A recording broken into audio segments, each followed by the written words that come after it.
देश में तमाम मंदिर आपने देखे होंगे और मैं समझता हूँ कि हनुमान जी के, बजरंगबली के मंदिर तो हर शहर में, हर मोहल्ले में देखे ही जाते हैं। लेकिन हम आपको एक ऐसे मंदिर पर आज लेकर आए हैं। इस मंदिर का एक अलग ही आप देखेंगे कि प्रसिद्धि है। इस मंदिर की जो विशेषताएं हैं उनको देखकर आप चौंक जाएंगे, क्योंकि मैं समझता हूं कि ये शायद देश का एकमात्र ऐसा मंदिर है जहां कोई चढ़ावा नहीं चढ़ाया जाता। साफ साफ नोटिस हर जगह लगे हुए हैं कि किसी भी तरह का चढ़ावा या पैसे चढ़ाना जो है वो यहाँ पर निषेध है। जबकि अन्य मंदिरों में आप देखते होंगे कि चढ़ावे के लिए ही शायद मंदिर बने हो, ऐसा दिखाई देता है। तो यदि हम आपको मंदिर के अंदर ले चलते हैं और मंदिर के अंदर लेकर चलेंगे और आपको हम यहाँ दिखाएंगे कि ये मंदिर है। इस मंदिर के प्रांगण में हम पहुँच रहे हैं और इस मंदिर के प्रांगण में पहुँचने के बाद सबसे पहले मैं कैमरामैन से कहूँगा कि इधर आके यहाँ दिखाइए कि किस तरीके से यहाँ पर जगह जगह पर इस तरह के सूचना लगी हुई है कि मंदिर में दान दक्षिणा चढ़ाना सख्त मना है, सेवक के पैर छूना सख्त मना है। क्योंकि यहाँ के जो पुजारी हैं वो ये मानते हैं कि वो बजरंगबली के सेवक हैं, ना कि कोई महाराज हैं। इसलिए वे चाहते हैं कि केवल भगवान के पैर छुए जाएं, ना कि उनके पैर छुए जाएं। आगे आपको हम दिखाते हैं कि इस मंदिर में और क्या क्या है। देखिए ये मंदिर कहाँ है, क्या है। मैं सबसे पहले बताना चाहूँगा, ग्वालियर के हजीरा क्षेत्र में ये मंदिर है। गोलपाड़ा पर संकट मोचन हनुमान बालाजी धाम मंदिर है और गोलपाड़ा क्षेत्र में है। एक अनूठी महिमा इस मंदिर की है और इस मंदिर की सबसे बड़ी विशेषता जो मैं आपको बता रहा हूँ वो यही है कि जहाँ तमाम मंदिरों में हमें देखने को मिलता है कि चढ़ावे का एक प्रचलन है और पैर छूने का और महाराज जी कहलाने का प्रचलन है, उससे बिल्कुल इतर ये मंदिर है। अब मैं दर्शकों को यहाँ सबसे पहले दिखाने ले जाऊँगा। अंदर देखिए हनुमान जी की जो मूर्ति है, बड़ी ही औज से भरी हुई अंदर मूर्ति आप देखेंगे। कैमरामैन से कहूँगा जरा क्लोज करके दिखाएं। और हनुमान जी की मंदिर के मूर्ति के साथ साथ यहाँ रामलला का दरबार भी है, अन्य भगवान भी यहाँ विराजमान हैं। लेकिन ये बालाजी धाम मंदिर अपने आप में मैं बताऊं मुझे बड़ा अनूठा मिला, क्योंकि सबसे बड़ी बात तो यहाँ पर कोई महाराज नहीं है, यहाँ सेवक हैं और भगवान के आगे हर व्यक्ति सेवक होता है। कब से महाराज जी आप ये मंदिर का संचालन कर रहे हैं, क्या यहाँ का महत्व है? 1992 में अपनी सेवा के लिए मैंने हनुमान जी महाराज की प्राण प्रतिष्ठा कराई और तब से आज तक उनके दरबार में पोंछा लगा रहा हूँ, उनकी सेवा कर रहा हूँ।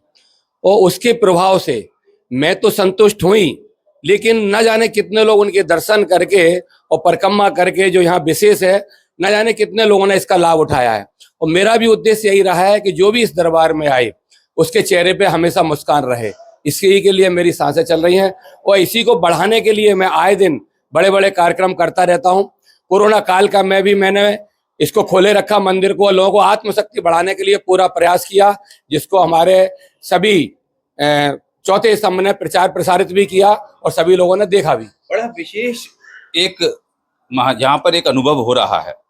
मतलब जो मानते हैं कि ईश्वर की शक्ति हो वो इस मंदिर में अनुभव होती है और शायद उसका कारण यही है कि आप भी स्वयं को सेवक मान रहे हैं। पैर छूने पे बिल्कुल पाबंदी है कि भाई हम लोगों के पैर नहीं छुए, सीधे भगवान के आगे ही आपको माथा टेकना है। ये एक अलग है, मतलब किसी मंदिर में ऐसा नहीं होता शायद पूरे हिंदुस्तान में। प्रेम में पैसा और सम्मान कभी आड़े नहीं आना चाहिए, ऐसा मेरा अपना उद्देश्य और मानना है। मैं बड़ा व्यथित हूँ इस बारे में और मैंने कई बार इस बात को रखा है कि मंदिरों में जहाँ भी, मैं अपने शहर के क्या नाम प्रतिष्ठित मंदिर की बात करता हूँ, अचलेश्वर महादेव की, वहां पर भी क्या नाम ट्रस्ट में पत्थर चले थे और लोगों को चोटें लगी थी। ये सिर्फ कारण पैसा और सम्मान था। तो मंदिर कभी पैसा और सम्मान नहीं चाहता। वहां व्यक्ति जब अपने आप को पुजवाने लगेगा, और जबकि वो नश्वर है, मूर्ति पत्थर स्वरूप है, वो कभी उसका कुछ नहीं बिगड़ना, चाहे 200 साल गाड़ दो और हमें 5 मिनट गाड़ोगे अभी मर के चले जाएंगे।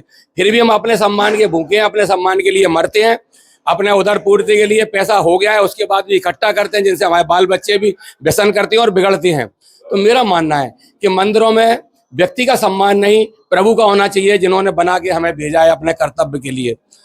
और पैसा भी उतना होना चाहिए, अगरबत्ती माला प्रसाद, और किसके लिए पैसा है? मंदिर में पैसा किस लिए, अगर हम कुछ नहीं करते हैं।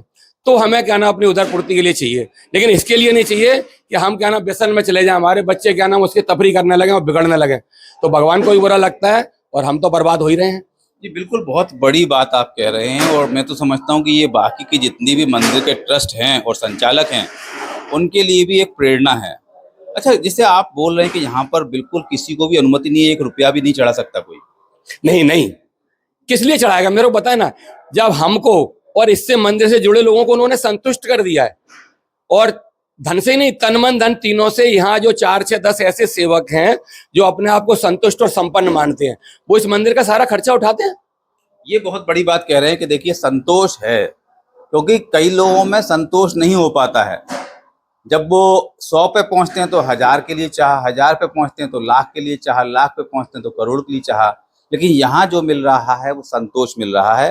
वो एक अनोखा मंदिर, यहाँ चढ़ावा नहीं चढ़ता है। महाराज जी, चढ़ावा नहीं है लेकिन कार्यक्रम आपके होते हैं, तो प्रभु कृपा से कैसे क्या व्यवस्था होती है? मेरे साथ पढ़ने वाले जो बचपन के मित्र थे, उन्होंने मेरे साथ ही हनुमान जी महाराज को मानना शुरू किया, और उनके कारोबार इतने फले फूले कि वो आज निश्चित रूप से क्या नाम है इस पूरे मंदिर का संचालन करने के लिए खर्चा हम लोग आपस में मिलकर कर लेते हैं। देखिए बिल्कुल, बहुत अच्छी बात है कि आपस में मिलकर कर लेते हो। मैं कैमरामैन से कहूँगा एक बार और ये अलौकिक प्रतिमा जो है प्रभु बजरंगबली की वो दिखाएं, जिससे हमारे दर्शक लोग भी इसका लाभ ले पाएं। और जो आना चाहे तो ये ग्वालियर में हजीरा क्षेत्र में गोलपाड़ा क्षेत्र है, गोलपाड़ा क्षेत्र में ये मंदिर है। और हम देखिए बाहर जाना चाहेंगे, हम थोड़ा सा बाहर आएंगे, सेवक जी बोलूंगा, मैं महाराज बोलने वाला था लेकिन त्रुटि रुक गई। और देखिए यहाँ पर आपने बताया कि मतलब कोई हिंदू मुस्लिम एकता का भी परिचायक है, क्योंकि कोई दरगाह भी बनी हुई है, आग पर चलते हैं, उसका भी महत्व अपने दर्शकों को बता दें कि किस तरीके से महत्व है। और मैं कहूँगा कैमरामैन दिखाएं यहाँ पर कि देखिए मंदिर, और मंदिर के ही दीवार पर यहाँ पर सैयद वली की दरगाह भी बनी हुई है। तो क्या महत्व है और क्या हिंदू मुस्लिम जो गंगा जमनी तहजीब का एक उदाहरण है ये यहाँ चाचा सैयद वली के नाम से ये है। आस्था विश्वास इसलिए है क्योंकि मैं यहाँ पैदा हुआ हूँ, आज से 65 वर्ष पहले पैदा हुआ था। मैं मानता हूँ कि मैं इन्हीं की गोद में पैदा हुआ था। ये मकान और ये परिसर हमारे मुस्लिम भाइयों का था, जिन्होंने हमें क्या नाम है सेल आउट किया और हमको दे दिया। तो उनकी मान्यता हमने कहीं से कम नहीं की है, और उनका है मानसिक रूप से मेरे से कहना है कि आपके सारी देवी देवता क्या नाम है पत्थरों में, हम भी पत्थरों में, और पूजने वाले इंसान हैं जो हाड़ मास के हैं। तो जब हाड़ मास वालों को अपने ईश्वर को पूजना है तो वो चाहे अल्लाह के रूप में पूजें, चाहे क्या नाम है श्री राम के रूप में पूजें या शंकर जी के रूप में पूजें, तो ये सब पत्थर में है और हम सब इंसान हैं। तो हम लोगों को भाईचारे के रूप में सभी को, सभी धर्मों का आदर और सम्मान करना चाहिए। और यहाँ जो कहीं भी नहीं मिलेगा आपको कि जहाँ बालाजी महाराज का मंदिर हो, हनुमान जी का, कैला मैया का मंदिर हो, वहाँ चाचा सैयद वली बाबा को प्रतिदिन सहरा चढ़ाया जाता है। इसको अन्य भाव में भी लोग ले सकते हैं जो राजनीति करते हैं, लेकिन मैं सभी पत्थर के जिनको हमने आस्था विश्वास का मान लिया वो ईश्वर है। जिसमें आस्था हो वही ईश्वर है और हकीकत यही है। और देखिए एक ऐसा अनोखा मंदिर यहाँ ग्वालियर के गोलपाड़ा क्षेत्र हजीरा पर, जो हिंदू मुस्लिम एकता का भी प्रतीक कहीं ना कहीं नजर आ रहा है, गंगा जमुना तहजीब का उदाहरण है। और साथ में जो सबसे बड़ी बात जो लिखी हुई है, देखिए विशेष रूप से हर जगह पर यहाँ पर साफ नोटिस किया गया है, सूचना दी गई है कि किसी भी तरह का दक्षिणा और पैसे चढ़ाना सख्त मना है। यह संदेश आपको पूरे देश के किसी भी मंदिर में नहीं दिखेगा। मैं कैमरामैन से कहूँगा कि जो सामने आके एक बार और प्रभु बजरंगबली के दर्शन हमारे ग्राहकों को करा दें। और मैं आपको बता दूं कि ये मंदिर वास्तव में एक अलौकिक मंदिर है और विशेष मंदिर है। और हर जगह पर लिखा हुआ है कि ना तो आपको कहीं पैर छूने हैं और ना ही कहीं पर आपको किसी को भी महाराज कहना है। यहाँ जो सेवक हैं, जो पूजा कर रहे हैं यहाँ पर, वो अपने आप को स्वयं को सेवक मानते हैं। और जितने भी भक्तगण आते हैं उनसे कहते हैं कि हमारे चरण नहीं छूना है, आपको प्रभु की भक्ति करनी है और चढ़ावा भी नहीं देना है। तो आप भी देखिए क्या कहीं कोई ऐसा अलौकिक मंदिर पूरे देश में है? और आपको इस मंदिर के बारे में जानकारी कैसे लगी, कमेंट करके जरूर बताइएगा।